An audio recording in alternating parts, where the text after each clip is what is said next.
तो फेज़ 1 और फेज़ 2 जिसकी अप्रूवल थी, फेज़ 3 जो है रिपोर्टेडली एलिजिडली वो बगैर किसी अप्रूवल के उसको एक्सपैंड किया गया, यानी फेज़ 3 निकाल दिया गया। जितनी लैंड मास्टर प्लान जितना अप्रूव्ड था उससे हट के नया फेज़ काटा गया, उसको फेज़ 3 का नाम दिया गया। अगस्त 2025 सितंबर 2025 के अंदर जो है रिपोर्टेडली इसकी जो कंस्ट्रक्शन है उसका प्रोसेस शुरू हो गया और उसकी मार्केटिंग भी धड़ाधड़ होने लगी। ज़ाहिर है जब मशीनरी लग जाती है, लोगों को ये दिखाया जाता है कि देखिए जिस तरीके say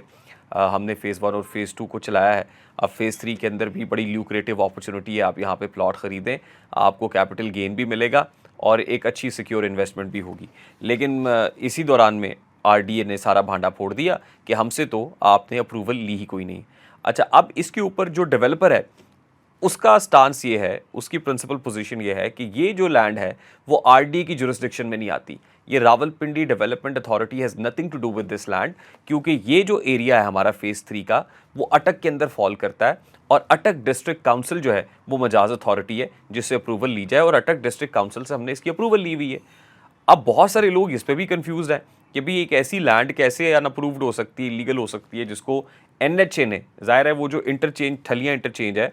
that also has nothing to do with RDA, बल्कि वो एनएचए की जुरिस्डिक्शन के अंदर आता है। और जाहिर है जब एक लैंड को आरडीए की अप्रूवल मिल गई, मास्टर प्लान अप्रूव हो गया, उसके बाद जो आपने डेवलपमेंट चार्जेस हैं, जो पैसे हैं, वो आपने एनएचए को दिए और एनएचए ने आपको एक्सेस दे दी कैपिटल स्मार्ट सिटी के अंदर, आपको इंटरचेंज दे दिया। ठीक है, बिल्कुल ये बात समझ में आती है। लेकिन जो फेज़ 3 है वो तो अप्रूव्ड नहीं है आरडीए से, तो वो कहते हैं हमारी प्रिंसिपल पोजीशन ये है कि जब अप्रूवल नहीं है, मास्टर प्लान कोई अप्रूव्ड नहीं है, तो एक्सेस तो इसको भी एनएचए की उस इंटरचेंज से फेज़ 3 की भी मिल रही है, जिसको दिखा के आप इसको मार्केट कर रहे हैं और फरोख्त कर रहे हैं धड़ाधड़।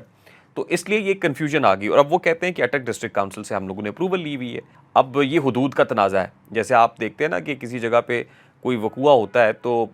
2 थाने लगते हैं और दोनों थाने वाले लड़ रहे होते हैं, वो कहते हैं नहीं ये हुदूद हमारी हुदूद है, वो कहते हैं नहीं आपकी हुदूद में आता है। तो हुदूद का तनाज़ा है बेसिकली ये, और आरडीए को ये बात पसंद नहीं आई है।